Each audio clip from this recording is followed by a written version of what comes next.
Good morning. Really cool to have you all here. Happy Friday. For those of you with lab today, 1 o'clock today, 1:10, we'll turn in a whole bunch of stuff because of snow. Problem set 5 is due. Exam prep 2 is due. The lab that was due last Friday is due today, the linear regression / crystal structure lab. The freezing point online lab, turn that in today. And then we'll take the second midterm. Won't do a problem set, we won't have a quiz, stuff like that. Afterwards, we do go to lab, the Kinetics 1 lab. It's not hardcore or anything, but it's kind of well, I think it's a fun lab. Maybe, I don't know, I have weird perspectives on things. Any questions, stuff like that? All right. So what we're going to do today is just review questions that are kind of like the midterm, and if you have questions on things, let me know. If you have your iClicker, you can get them out, check them out, stuff like that. This is a question about different substances, and the question is, which of the following will have or should have the highest heat of vaporization? Now, when you're figuring out the energy of transformation, the heats of vaporizations, heats of fusion, stuff like that, are numbers that allow chemists to figure out the energy to go from, in this case, a liquid to a gas. And what I'd like you to do in this one is think about which of them probably has the highest heat of vaporization.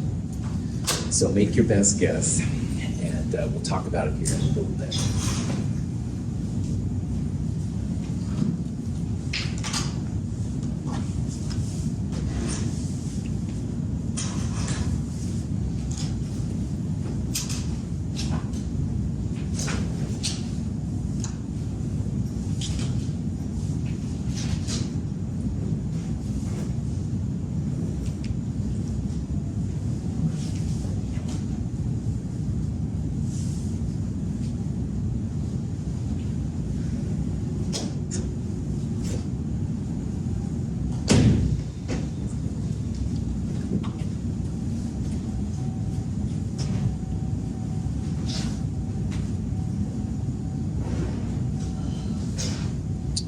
Okay, this question, like a lot of the questions in this section, is all about intermolecular forces.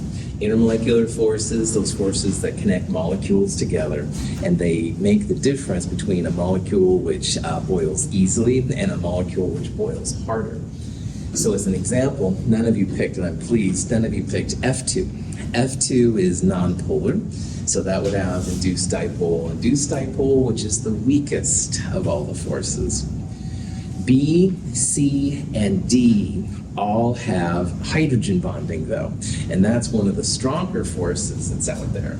So it's probably going to be one of those, and you wouldn't want to pick E because the intermolecular forces are different. So between B, C, and D, which all have the NH, OH, or an FH, although this one, these are all OH and NH, we have to think about which one of those is the strongest. And one thing we talked about a lot in this class is how water has not one but 2 sites of OH. You need kind of a lone pair, and you need kind of an OH. And for all of those reasons, basically in this whole class, if you have to guess, water is always the strongest, almost always. It does so much more. Now you'd think that ammonia would do it, but they feel that ammonia with only 1 lone pair doesn't connect as well as water with 2 lone pairs and 2 OHs. So kind of the punchline here is that if water is one of the possibilities, usually water is the biggest one. So even though water isn't the biggest molecule, like methanol, CH3OH is a little bit bigger molar mass-wise, water still has the highest heat of vaporization just because of those really strong hydrogen bonds it has. Any questions on that? Sweet. This is an example of a copper-oxygen compound. And these kind of compounds exist in unit cells. Now, we looked at simple cubic, body-centered cubic, face-centered cubic kind of things. And we can use that understanding to figure out the formula here of this copper oxide. Now, copper and oxygen form different combinations depending on the charge of the copper. So in this problem, notice that there are, hint, hint, coppers in each corner, There's a copper in the middle, and also sorry, those are the oxygens, my apologies. The red ones are the oxygens, sorry. So the oxygens, there's one in each corner, there's an oxygen in the middle, and the grays are the copper, and they're all within the unit cell. So using that understanding, see if you can figure out the net formula of this compound. So try to figure out like how many coppers you have, how many oxygens you have, and go from there.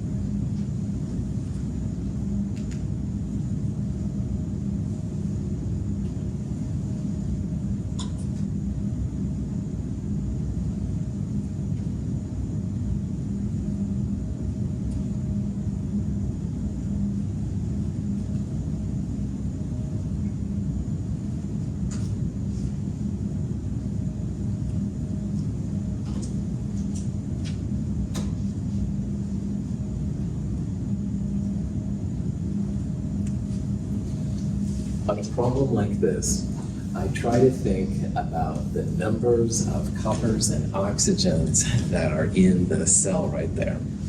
And if all of the gray atoms, the coppers, are within the unit cell, so they count, how many net atoms of copper would that be? Wait, all 3 copper ions? Are you talking about the copper? Yeah, the copper, the gray ones. It looks like 3. So. 4. So there's 1, 2, 3, 4. All right. Oh. And that's okay. That one's kind of hidden. These are kind of funky, Clifford. And don't worry. I'm glad that you're saying something. So, yeah. So they're kind of tricky to see. All right. But there are actually 4 there, and supposedly they are all within the unit cell. All right. Now the oxygens are the red. All right. Now you can see that there's one atom right there in the middle of all the coppers. All right. So that oxygen is totally within the unit cell, so that would count. But notice here how we have lots of oxygens in the corners of the unit cell.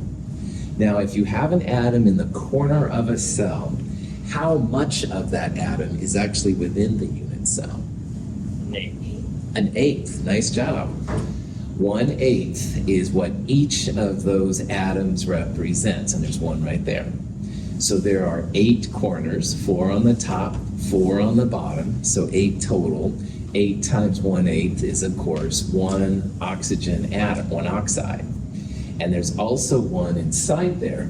So that's a total of 2 oxygens for every, in the unit cell, all right? So when you're trying to think about the formula of this compound, you can see that there are no Cu4O2s. You usually think about these as the smallest values, this empirical formula. So if you would divide both of these numbers by 2, you're going to get the Cu2O formula. Now I bring this up mostly just to make you think about the relationship that an atom has for a unit cell. And we've seen that the corner atoms are 1/8 inside. We saw that the face atoms of the FCC are like half in and half out kind of thing. That's mostly what I wanted you to think about in this kind of a problem. So, any questions?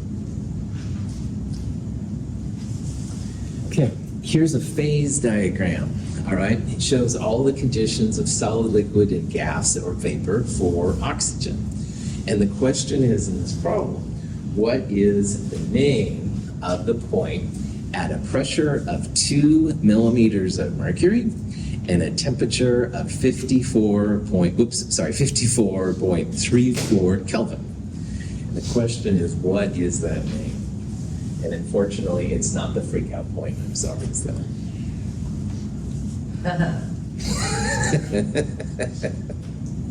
Bringing stupidity to my lectures since 1997. Anyway.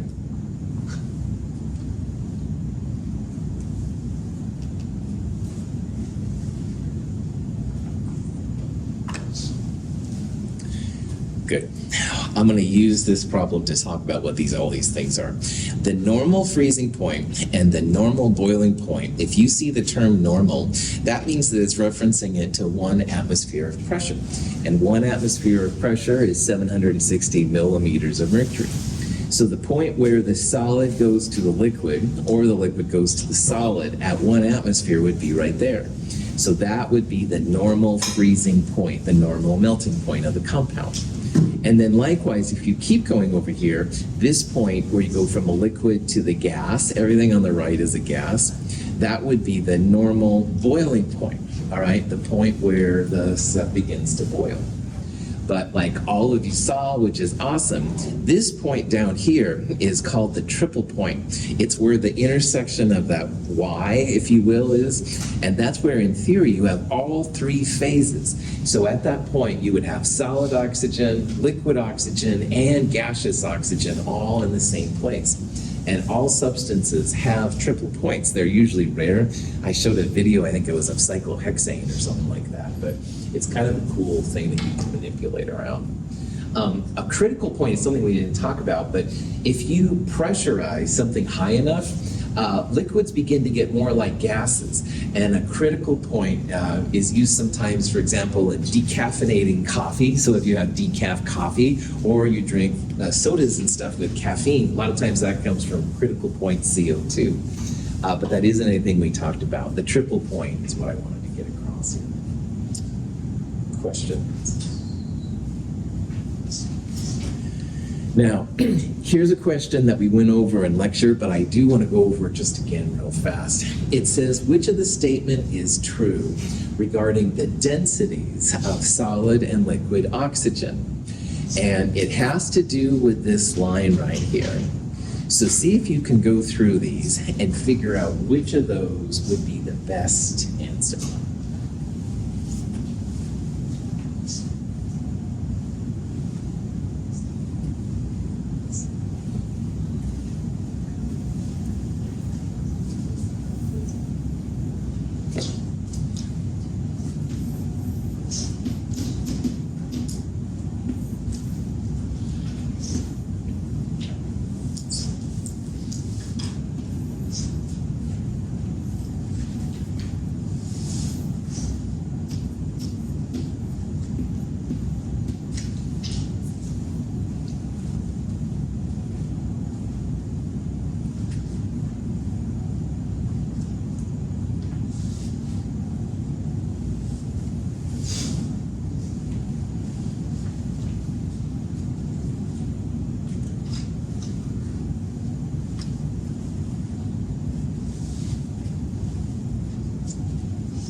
Excellent.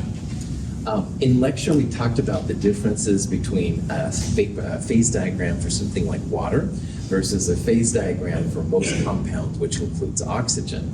Now, most compounds, the solid liquid line, so this line right here, most compounds have a positive slope.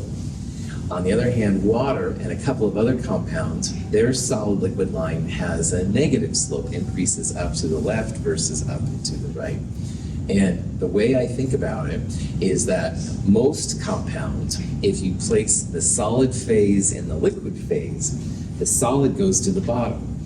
And that's what a positive slope means. So if we took, for example, solid oxygen ice cubes and put it in liquid oxygen, when this slope is positive, that means the density of the solid is greater than the density of the liquid. So it sinks, all right? But the reason I like this question is every time you see ice floating in water, that's because the liquid phase is actually more dense than the solid phase. And water is one of the few compounds that does this, which is totally wild.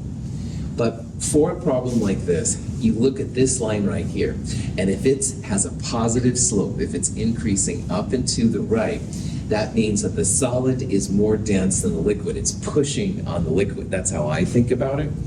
So if you look at these numbers then here, this is a bigger density than this one is right here.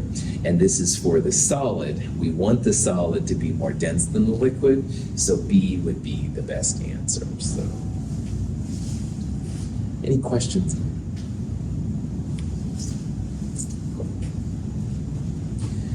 Here's another kind of question you might see. It says, in this phase diagram, what phase of oxygen do you have at 1 millimeter of mercury and a temperature of 55 Kelvin? All right. So see if you can use the phase diagram to figure out what phase you're going to be in. And it's going to be solid, liquid, or vapor, gas. We'll talk about plasma later on.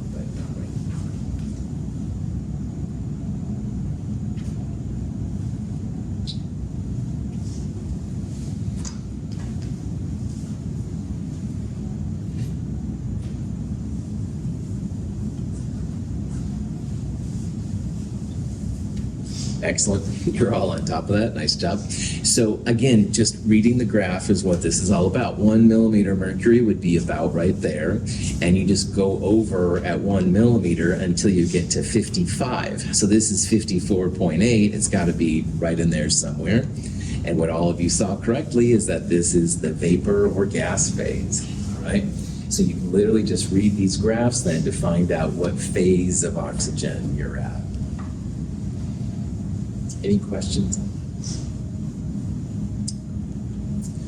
All right, now here's a question that's going to be a multi-step question, all right? And in this problem, we want to convert 1 liter of ethanol, and it's right now it's in a liquid phase at 25 Celsius, and we want to turn it into a gas at 78.3 degrees Celsius. So let's look through here and see what's all going on. First of all, we need the boiling point of the compound, where it turns from a liquid to a gas. And you can see that 78.3 is the boiling point. But at 25 degrees, that means it's going to be a liquid, all right? So this problem's going to be 2-step. First, you're going to use MC delta T to figure out the energy to take ethanol in a liquid form from 25 Celsius up to the boiling point. So your delta T, final minus initial, this minus this. And you can use the other constants in here to figure things out. Now, to make the liquid go to a gas, you're going to need the heat of vaporization, and that's the value required to turn the liquid into a gas. It's in kilojoules per mole, so you'll need to convert the liters into milliliters, into grams, into moles. That'll be a separate calculation, and you'll add those two numbers at the end to give the overall energy. So see about this. If you want to work on it, that would be cool. It is not answer E. You can also disqualify 2 of the numbers up there. We'll talk about that in a little bit. You can at least think about what numbers can be disqualified.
Okay, so the first thing about a problem like this is you should think about what the sign will be of your answer, will it be positive or negative?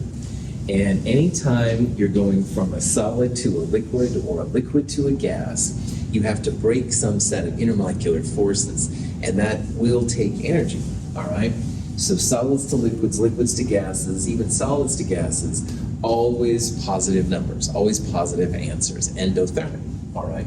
Conversely, if you have gases to liquids, liquids to solids, stuff like that, those intermolecular forces are reforming, and you actually get energy out. So those are exothermic. So on the problem like this, all right, it's not going to be zero, right? That's, science is all about energy. That doesn't sound right. It's going to be answer B or D. Those are positive numbers. And we are going from a liquid to a gas, liquid to a gas. So the value will be a positive number. So then we just have to figure out which one is which. So in the problem like this, you've got MC delta T for taking your ethanol from 25 Celsius as a liquid to a liquid at 78.3. And the C value is this number, 2.44 joules per gram Kelvin, whatever. Your delta T will be 78.3 minus 25. You don't have to convert to Kelvin unless you're a mathicist. No, seriously, you don't have to. It's okay if you do, but you don't have to. And then the mass term, you take a liter, turn it into milliliters, multiply it by the density to get that number. Now for the second part, we need to convert the liquid to a gas.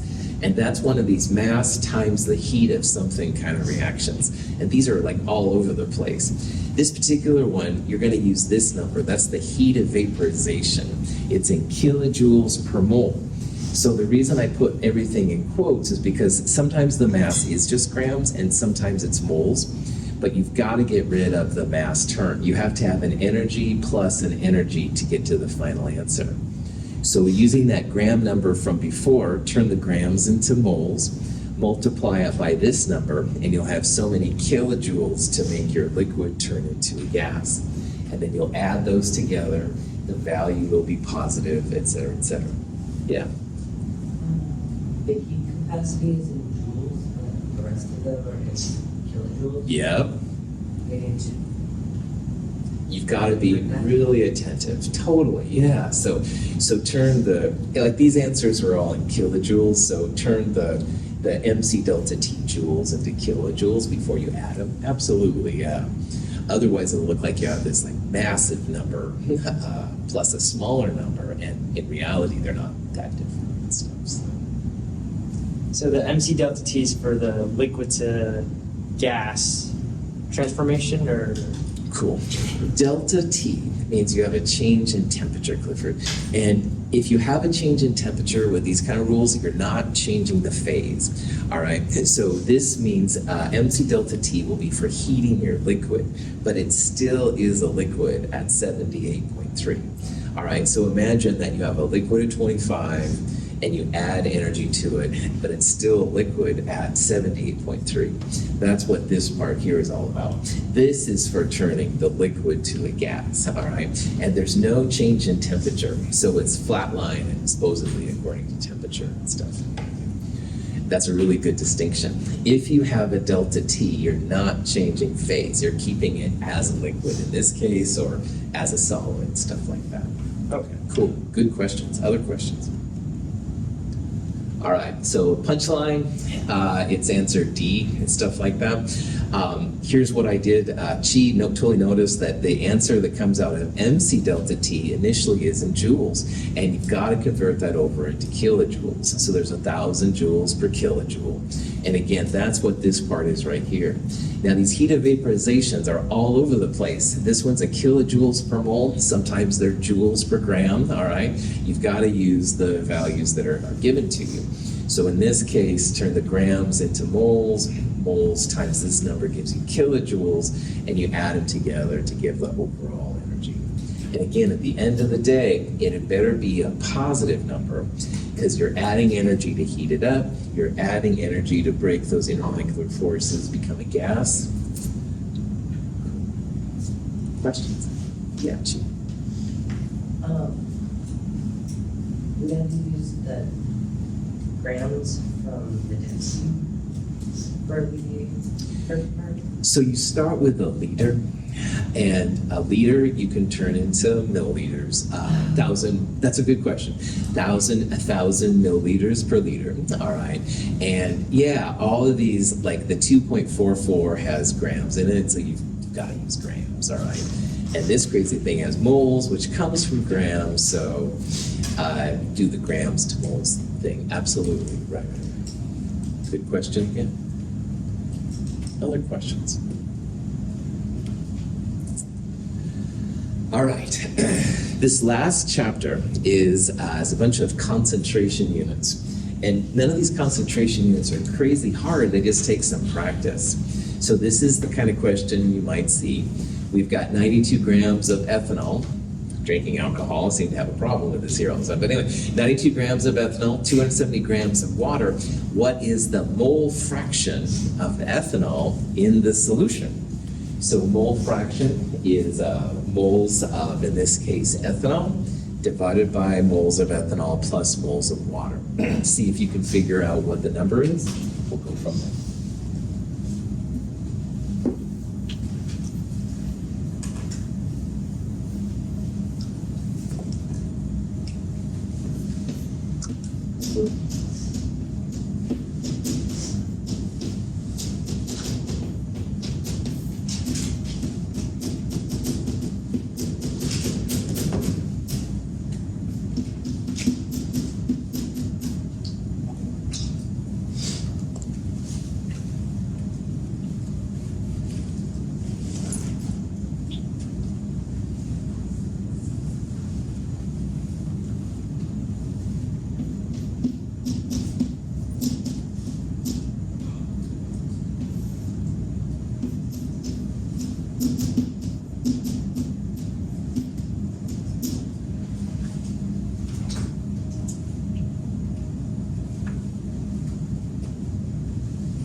All right, so mole fraction is used in Raoult's law, which is about vapor pressure lowering. And mole fraction is just moles of what you're looking at divided by total moles. So the mole fraction of ethanol, you'd find the moles of ethanol and you divide it by moles of ethanol plus moles of water. So ethanol, which by the way, sometimes is abbreviated ETOH, that's kind of a nerdy organic chemistry thing that we didn't talk about. But anyway, moles of ethanol, you'll need the molar mass. It's about 46.1 grams per mole. Water is about 18 grams per mole. So when you calculate this out, it comes out to be the 0.12, answer B. So here's 92 grams of ethanol divided by the molar mass. Here's 270 grams of water divided by its molar mass. Moles of ethanol divided by total moles, 0.12. Now, mole fraction will be 1 if you have a pure substance, and it'll be 0 if you don't have anything. But normally, it's a number between 0 and 1, all right? So that's why answer A would not make any sense for this problem. You can't have a mole fraction that's larger than 1. And a 0 mole fraction would mean you don't have any ethanol, and we certainly have ethanol, so it's got to be one of these 3 numbers right there. Any questions? I think we're going to use some of these numbers a little bit, so I'm going to write them down. This one's 2.00 moles, and this one is 15 moles. Yeah. We won't use those numbers yet, but we will a little bit. This question's about weight percent. Weight percent is the only percentage of these different things. And I want you to find the weight percent or mass percent of the ethanol. So that'll be similar to the moles, except now it'll be grams of ethanol divided by grams of ethanol plus grams of water. And you do multiply it by 100%. So see if you can figure out which of those it's going to be. There we go. I just got it. So.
Everybody's really kicking this one, so well done.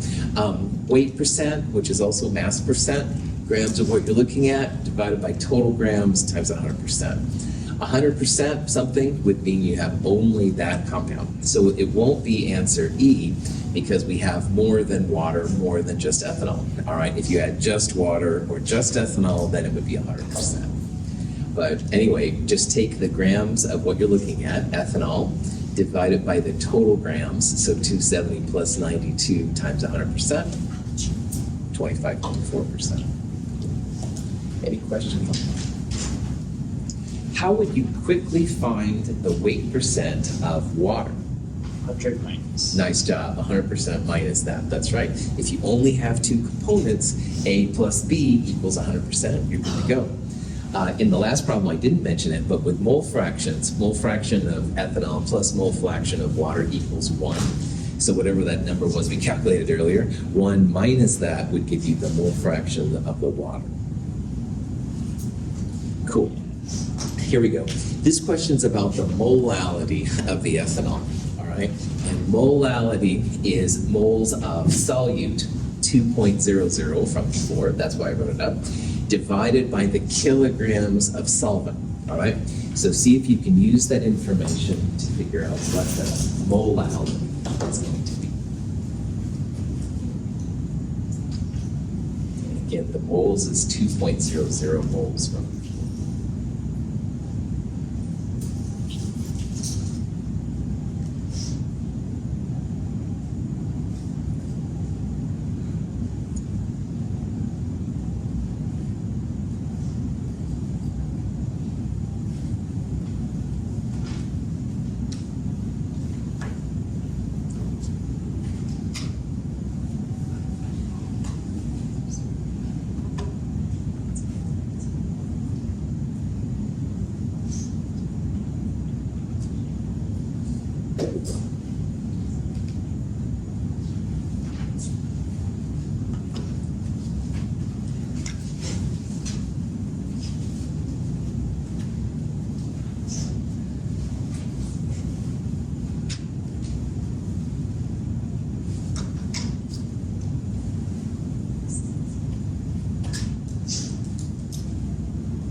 How many grams in a kilogram? 1,000, good. That's gonna be important to know, just like there's 1,000 milliliters per liter, all that kind of jazz.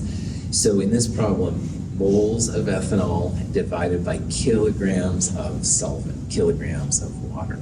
So you divide by 0.270 kilograms. Earlier we saw that 92 grams of ethanol was 2.00 moles.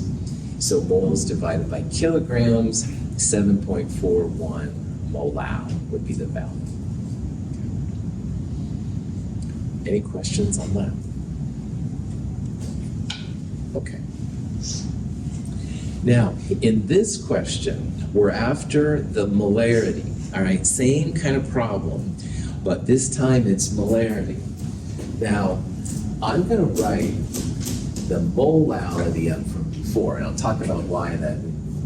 Now, big M, molarity, which is the king of the concentration units in chemistry, moles of solute divided by liters of solution. Now, the 2.00 moles is the same number for molarity as it is for molality. Your goal in this problem is to find the liters of solution. And the reason I wrote molality up here is because molarity is almost always a number smaller than molality, all right? It's hard to say exactly how much smaller, but it is almost exactly, it's almost always less than.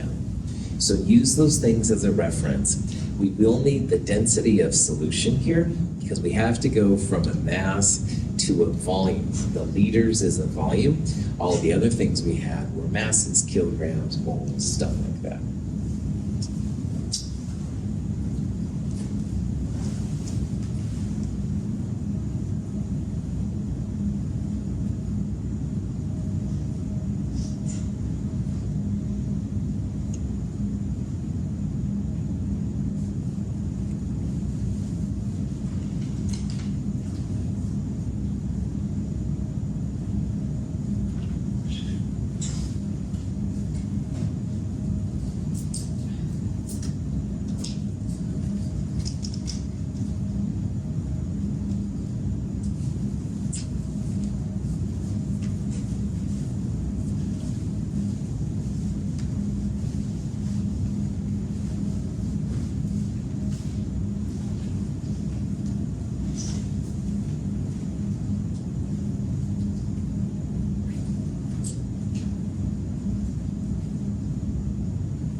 So in a solution, you have a solute and a solvent, and those two together make the solution. So the ethanol is the solute, the water is the solvent, and this plus this would give you the solution. So in molarity, the moles of solute will be the same 2.00 mole number we've been using before. To get to the liters of solution, what I would do is I would add these two numbers together, all right? You want the grams of solution, all right? So 360, whatever number, 362, I think, grams. This number is the density of the solution. So if the 362, I think, grams, 362 grams is the solution, you can turn grams of solution into the volume of the solution using this number. So 362 divided by this will give you the milliliters. And then from milliliters, you can divide that by 1,000 to get the liters. And again, at the end of the day, the number should be less than the molality if you have it. So it should not be answer C, that's bigger, obviously. Anyway, everybody seemed to do a really good job on this problem. Here's the 362 grams, the total grams of solution, turning it into a volume, then into liters. So 2 moles divided by the 0.370 liters, 5.41 molar. Good to go. Yeah, Chief. So I noticed that when you made your calculation for that, you used your rounding numbers. Is that just because you're lazy tennis or does it matter? We used this number before. It was actually like 1.998. So I got like 5.40 or 5.39 instead of 5.41. 1.998 divided by this number, what did it give you? If I pulled down all of the decimal places, it gave me like 5.39. So I wouldn't have rounded to the 1. I would have just rounded to 2.40. Yeah. You're good. You're good. All right. We used this number before, so this is just using it from before. But on the other hand, yeah, it's cool. You want to use all the sig figs. If you show your work, good to go. Okay. Yep. Other questions? Okay. This is a problem where we have a solution density and a molarity, and we need to turn it into a mole fraction of the ethanol. Now, instead of going through this problem, I think what I'm going to do is just start showing some answers because we're running out of time. Snow has really messed up my schedule. Now, mole fraction is always going to be a number less than 1. So some of these answers like B and D, E wouldn't make any sense. But what you do in a problem like this is you have to make some kind of an assumption. And for molarity, I always recommend that you assume you have 1 liter of solution, which would be 1,000 milliliters. So in 1,000 milliliters, you'd have 0.801 moles, all right? And you can see down here, that's the number we used. So then you can take the grams of ethanol from the moles, subtract it from the grams of the solution when you use the density, and you can calculate the moles to get a number like this. So one of the things that's really helpful on these is to know like where to start. And if you have molarity and you want to go to mole fraction, weight percent, stuff like that, assume 1 liter. In this problem, this is a Henry's law constant. The Henry's law constant always has some kind of molar per millimeter of mercury, all right? This one is a little bit more confusing because it's in water, and water has a vapor pressure itself. So if the total vapor pressure is 1 atmosphere, 760, subtract the 107, the water first to get just the gas of it, and then multiply it by the Henry's law constant to get the number that's the concentration, i.e. how much gas dissolves in the thing at that time. This is a problem trying to find the vapor pressure of the carbon tetrachloride in a solution. Now, pure carbon tetrachloride has a vapor pressure of this, and if you have a solution, the solute blocks the molecules from getting into the gas phase. So your answer here is going to be a number less than 504 because solutions always have lower vapor pressure than the solvents they came from. So if you do all the math, you figure out the mole fraction of solvent divided by total moles, multiply that by the actual pressure of the pure solvent, and if sure enough, you get a number which is less than the vapor pressure of the pure solvent. This problem is a boiling point problem, pi equals CRT. So you want to find the mass required to make it go up by 1 degree Celsius. You always need a boiling point or a freezing point, if it's a freezing point problem, constant. Delta T equals K times M times I. Solve for the molality. Molality times the kilograms of solvent will give you the moles. Moles times molar mass gives you the grams. Again, sorry we're going through this kind of rocket. This is also on a video. I call it the complete lecture for exam 2 review. The highest boiling point normally is based on just concentration, but when you have an I factor, you have to take that into account. So in this case, the I factor of NaCl is 2, it'll be higher. This one is a boiling point, just like the freezing point constant. It's kind of the same formula you want to use as the other one. Final temperature will be higher than the stuff it came from. This is a problem we're finding the molar mass of the compound. So again, use one of the kind of things we did in the freezing point lab. 122 grams per mole is the claim. And then I think this is the last one, thank heavens, insulin. You can use osmotic pressure. This is like the problem we did on Wednesday. Comes out to be a really large number, 6,010 grams per mole. Sorry about the kind of rocket exhaust there and stuff on that one, but we'll get through it. Questions? All right. Fair enough. All right. I will see you either today or maybe on Monday. Have a wonderful day.